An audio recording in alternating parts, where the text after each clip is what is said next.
Šūreiz īpazīsim citu tautīšus, kas dzīvoja Latvijā. Runāsim par mazāk tautību porstovim, kas latgali sauc par savu sātu.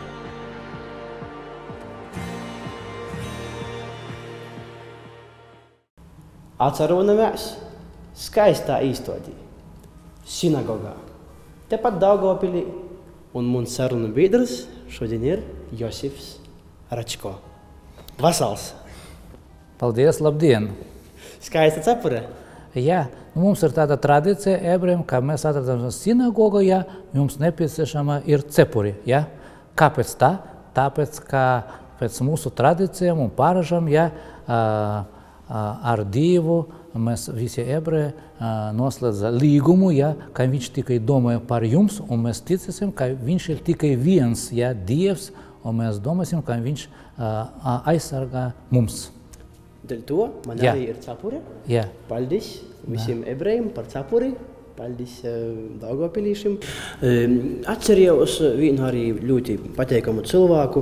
Diemžēl tagad aizgojis jau Vinsaulī mums pasniedzējis, Josifs Šteimans. Jā.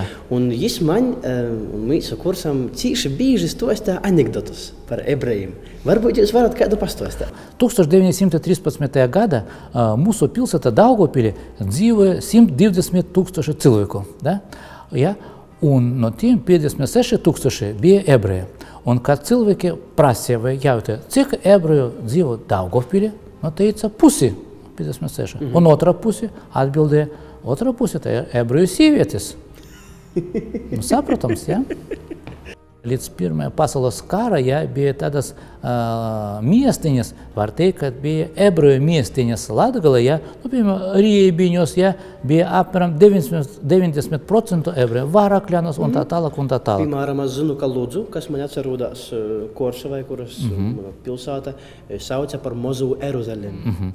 Nu, ziniet, katra pilsēta, ja, teica tā, piemēram, Lūdzas ebreji teica, ka Lūdza ir Latgales vai Latvijas Jeruzaleme. Tie cilvēki vai ebreji, kuri dzīvo Viļņā, da, Viļņu, ja, ja, tagad ir Viļņa, ja, Lietuvas galvaspilsēta, viņi arī teica, ka Viļņa ir otra Jeruzaleme, ja, un tā tālāk. Katrs ebrejs lepoties, da, ar savu, var lepoties ar savu pilsētu, tā faktiski ir patriotisma izpausme, ja, ka ot mēs dzīvosim šeit, un ja cilvēks teica, ka šeit ir Jeruzaleme, tā faktiski apliecinājums, ka viņš domā, ka šeit ir labi dzīvot.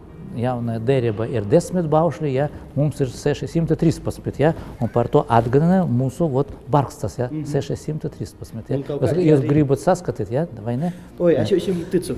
Un kaut kādi arī uzraksti. Nu, šeit uzrakstīt kāda lūkšana, ja, un šeit es gribu parādīt jums Toras tistukļi vai Veco derība testamenta. Tas ir oriģināls, apmēram 80 vai 90 gadi, ja. Piemēram, mums speciāls radītais, tā faktiski ir Dieva roka, ja, ar pirksti, ja, un rabins teica, nu, sāksim, piemēram, lasīt no labas pusi, un labas pusi uz kreiso, ja, tāda veida, un tā tālāk. Un kad rabins paņem veco derību, viņš paņem tikai rokturi, ja, viņš atver ļoti ātri un teica, šeit lasīsim, šeit lasīsim un tā tālāk. Bet es gribu pievērst jūsu uzmanību pie tādiem interesantiem faktiem, ka numerāciju nav. Jūs redzat, ja? Es prasīju viņus, kā jūs zināt, kāda nodaļa un tā tālāk. Viņš teica, viss ir saprotams. Faktiski radas priekšstats, ka viņi zina to faktiski visu no galvas, ja? Vai visu savu mūžu viņš veltīja Toras tistukļi mācīšana vai studēšana, da, iztiršana un tā tālāk. Nav da, lapas pušu, ja? Kāpēc nav? Tāpēc, ka Dievs diktē un viņš tikai parakstīja, ja? Un viss, ja? Tā apliecinājums, ka ir iet mūžīgais dialogs starp cilvēkam un Dievam. Итак, ну ваш второй будет. Oi, labs sitiens. Mēs atcerūnamies pasaules labākos biljardistu sātā, bet ja nopietnai atcerūnamies gastos pie Klepša kunga. Pastostiet, lūdzu, kas jūs esat, ar ko jūs uzdarbojaties? Ну, я, как и многие литовцы, приехал сюда, в Латвию, еще в 1978 году. Вот. Литовцы появились в Латвии еще в прошлом веке, в начале прошлого века даже. Потому что, в принципе, Латвия жила немножко лучше, чем Литва в начале прошлого века. И литовцы ездили на заработки в хорошо развитые латышские районы. Даже в Ригу. И даже песня такая зародилась. У нас есть литовская песня, которая называется «И Рига», в Ригу. А на самом деле люди разными путями приехали в Латвию. Кто, значит, по дороге любви замуж походили, женились, детей растили. Кто-то на заработки приехал, а кто-то попал сюда, когда вернулись после ссылки, потому что не разрешали возвращаться на родину, и ближайшие районы только разрешали. У меня, например, в обществе есть 2 человека, которые были в ссылке в Сибири, и они приехали в Daugavpils, и здесь живут, образовали семьи и так далее. Visā pasaulī orpus dzimtenes dzīvoja miljonus lietuvīšu. 41 valstī jī ir izveidojuši biedrības, tai skaitā Latvijā 8 pilsētos. Kūpīnis paspornā darbojās vairāki kolektīvi, kuru uzdevums ir turpinot saglabot tradīcijas un aktīvi pīsadaļātīs pasaukumos. Lietuvīšu kultūras centrs atsarunās Reigā. Tī darbojās arī lietuvīšu latvīšu škola.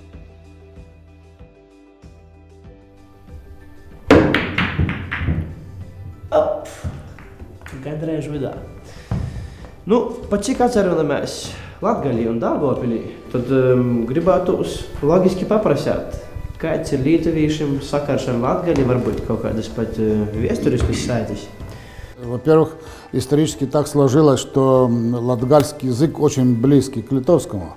Нам изучить латгальскую песню не очень сложно. В историческом плане это дело в том, что литовский король Миндаугас, который единственный король Прибалтики, да, был коронован в 1300 году еще.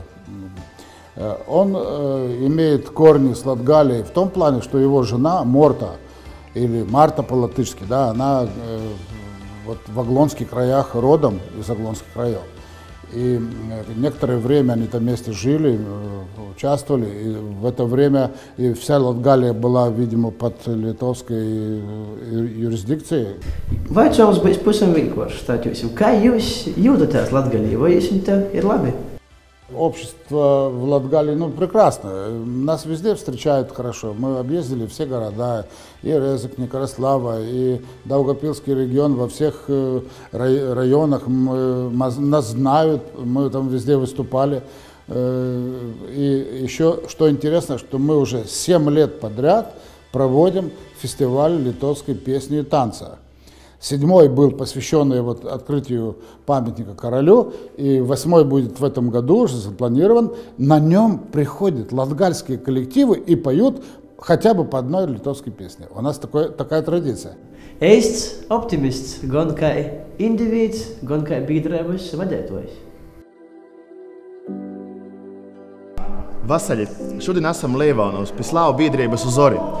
Man blakus stāv Irīna, kas ir Slāvu biedrības Uzori dalībnīca. Ja varētu pastāstīt, dēļ ko Uzori jums ikdienā ir tik svarīgi? Vispirms tas ir mūsu dzīve. Mēs aizņemam savu laiku, to brīvo laiku. Visiem interesanti tāpēc, ka te ir baigi daudz tautību cilvēku. Te ir Ukraiņi, te ir Baltkrievi, te ir Krievi un pa puslatvieši. Un jūs katru dienu arī sēžat kopā, un jums nav nekāda problēma būt visiem kopā, gan tiem Baltkrīvim, gan Ukraiņiem, gan Krīvim? Es neteiktu, ka mēs katru dienu sēžam kopā. Mēs ejam uz kultūras namu, mēģināt pa pirmdienam un ceturtdienu. Bet mums tas interesanti un interesē tāpēc, ka katrs nes savu daļu, katrs nes savu enerģiju. Ja mēs esam tik enerģiski, mēs no sākuma, kamēr sākam izrunāt, viss te skan viss kultūras nams. Un cik jums ir nozīmīgi saglabāt savus slāvu tradīcijas latviskajā vidē, Leivonos, Latgalē? Es domāju, tas ne tikai mums, pašiem cilvēkiem Līvānos. Viņam patīk, ko mēs darām, patīk, kā mēs darām. Viņi iet pie mums, viņi prasa, kad būs nākošā koncerts, kad cikos, un kas būs jauns, varbūt vēl kaut kas būs. Šodien esam Prēļos. Pie cilvēkiem, kas nesadalās nekādās grupās, ir ļoti draudzīgi slāvu biedrība Raduga. Nu, Vasala Rima, pastāsti, kas ir te vispār noteikti, kas jūs esat? Я работаю в Прельской средней школе номер 2, которая изначально была как русская школа. Со временем у нас в 2000 году появился первый латышский класс, и у нас с 10 класса до 12 класса язык обучения латышский. Но, несмотря на это, мы в своей школе сохраняем русские народные традиции. И чем дальше, тем больше ребятам нравится танцевать, вот, в частности, русские народные танцы. Kolektīva vadītāja vaicāja dalībniecam, ko jūs grib dansot labāk. Liels pārsteigums bija dzirdēt, ka līdz šim vicētos modernu deju vietā priekšroka dota tradicionālajam slāvu dejam. Protams, man kā mācību iestādes vadītāji ļoti svarīgi tas, ka bērniem ir sniegta tāda laba, pozitīva pieredze un ļoti labs tāds piemērs, ja, tad kā saglabāt savu kultūru. Cik jums ir svarīgi šobrīd, kad ir ļoti grūti apstākļi pasaulē, šeit Latgalē būt visiem kopā? Es jūtu, ka cilvēki viens pret otru attiecas ļoti labi, ļoti normāli un liela tieksme jauniešiem ir runāt latviski arī.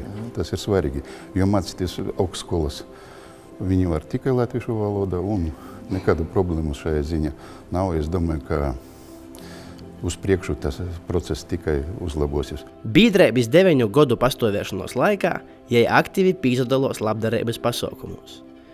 Pirmajos gados izdeva veiksmīgi piesaistīt projektu finansējumu, lai pašiltu autentiskus krīvu un baltkrīvu tautas tārpus.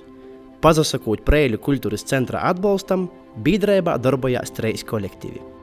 Конечно, ансамбль для меня. Мы с девочкой вместе уже 20 лет. И за эти 20 лет у нас настоящая семья. У нас традиции в ансамбле. Мы замуж отдаем своих детей. Мы сейчас стали бабушками. Бабушек мы также поздравляем. На тачках катаем. Конечно, по рюмочке выпиваем. У нас все праздники празднуются. Придем на репетицию. В первую очередь у нас все новости. Горе, радость. Конечно, и по рюмочке выпьем. Как же не без этого. Потом уже поем песни. Это у нас это все идет от души с большой радостью. Ну, в обществе сейчас далеко не все, так как общество у нас более 100. 1/3 – это наши сеньоры, уважаемые. У нас есть в обществе сейчас молодые мамы, которые своих детей приобщают к славянской культуре, к русской культуре, белорусской культуре. Так, вот сегодня... Jums patīk vārdu sakot, ja? Patīk, ļoti patīk. Katru reizi jau sēdīt, vai ne? Gandrīz katru reizi. Tas ir vajadzīgs. Energiju vajag. Nu, pankūkas ir cienīgas. No, redziet, jau cita smarža, ja? Tas ir драники. Драники белорусские. У белорусов картошка бульба з'является другим хлебом. Бульбу варим, бульбу жарим. Про бульбу песни мы спеваем. Бульба у сёння, бульба учора. А без бульбы просто гора. Не худею, не толстею. Боже даст, разбогатею. Mums latgalīšiem ar to ir. Jā, mēs arī kartupeļu reitā, kartupeļu vakarā, pušdienos vēl saceptījām. Dzień dobry! Šodien es esmu ciemos pie poļiem. Un vēsturiski ir izveidojies, ka poļu Daugavpilī ir ļoti daudz, vesels 16%. Salīdzinājumam latvieši ir tikai 20%. poļi ir ļoti liela, skaista tauta, bagāta tradīcijām. Kā poļi jutās šeit Daugavpilī? Поляки в Даугавпилсе чувствуют себя как дома, потому что не будем забывать, что поляки в Даугавпилсе и вообще в Латгалии находятся 211 лет. Польская территория здесь, когда Даугавпилс был столицей польских Инфлянд, принадлежал Польше 211 лет. Конечно, мы себя чувствуем как дома. Мы всегда подчеркиваем, что наш дом Латвия, но наша родина тоже и Польша. Поэтому мы, может быть, даже богаче, чем остальные, потому что у нас две родины – Латвия и Польша. Parasti ir tautieši, ka šeit ir poļi, ukraiņi, baltkrievi un tā tālāk. Visi kaut kādā veidā ir nokļuvuši šeit Latvijā. Nu, to vien zina tikai vēsturi, kā tas ir bijis.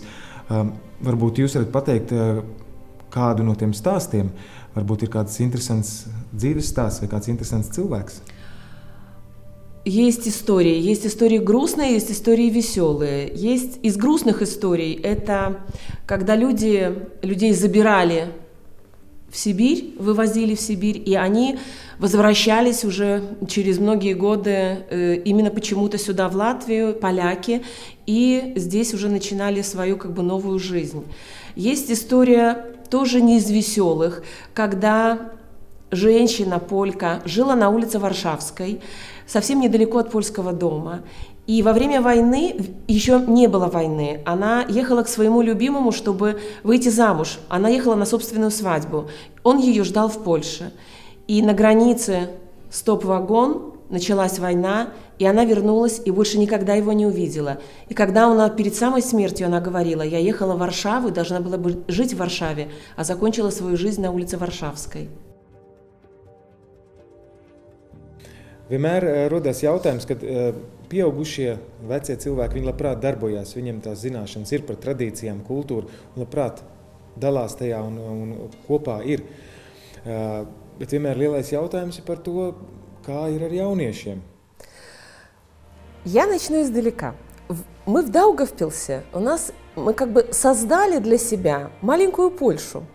У нас есть единственный в Латвии польский детский сад. Гимназия польская. В Даугавпилском университете можно получить образование на польском языке.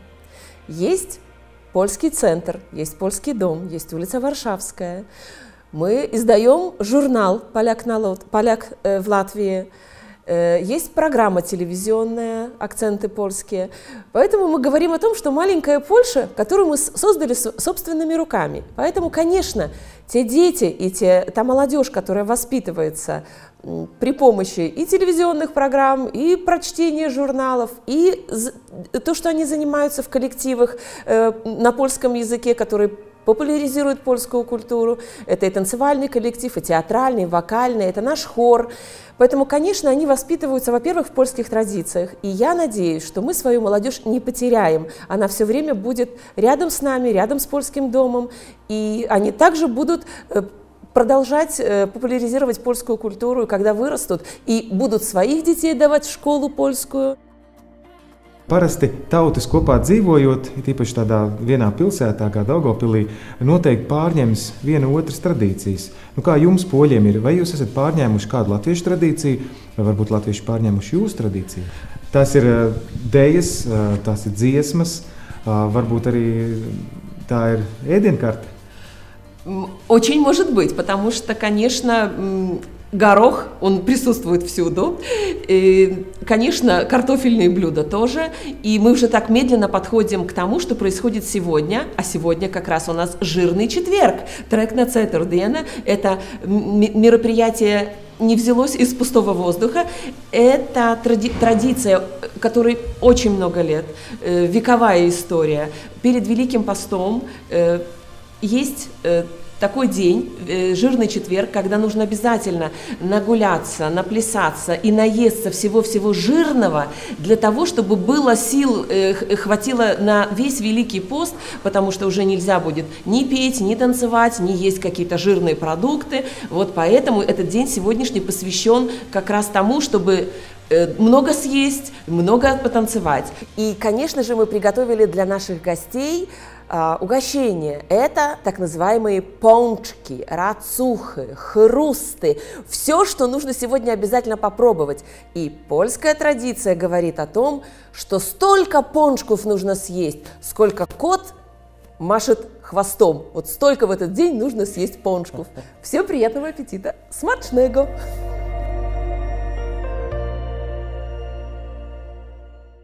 Ienākot jūsu biedrībā, es sajūtu dzīves prieku, tādu radošu garu.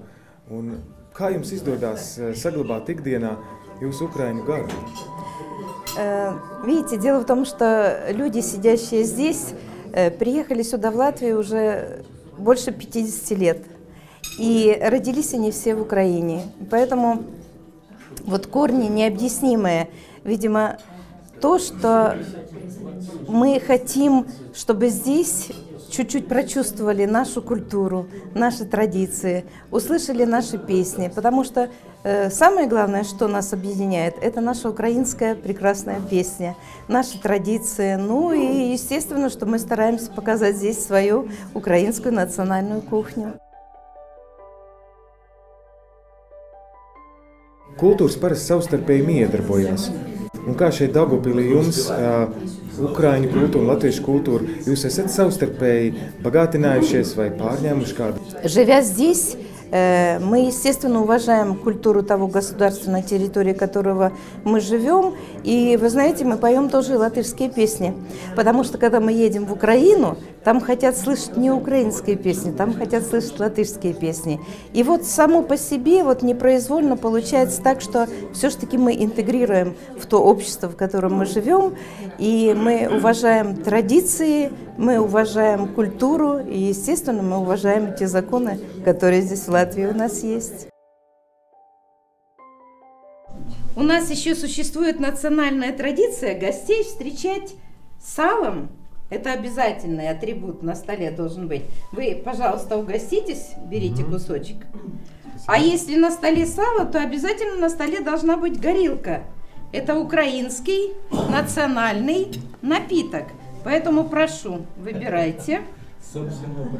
Пожалуйста. Это собственного приготовления. Это фруктовница. Пожалуйста. И передавайте туда дальше. И как у нас принято на Украине, тост, когда мы поднимаем, у нас звучит так. Будьмо! Хей! Будьмо! Хей! Будьмо! Хей! Хей! Хей! За нашу рідну Україну і за нас.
Es no sirds visiem pateicos par jūsu viesmīlību, par jūsu smaidu, par garšīgo ēdienu un par dziesmām. Un pats galvenais pat jūsu atvērtajām sirdīm. Un tas man ļoti aizskāra, tā patīkami. Un patiesībā nav nozīmes, es esmu latvietis vai ukrainis. Es šeit jūtos kā mājās. Es labprāt ar viņiem paliku kopā kaut visu dienu, nedēļu, mēnesi. Te ir skaisti.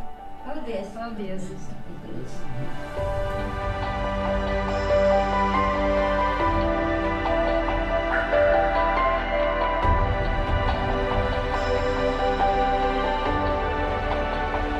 Latviju par savu sātu sauc vairāk kā 160 dažādu tautību porštovi. Latgolā jau izsenis prūt sadzīvot dažādas tautas, padarot mūsu novada kultūras dzīvi bogotāku un daudzveidīgāku.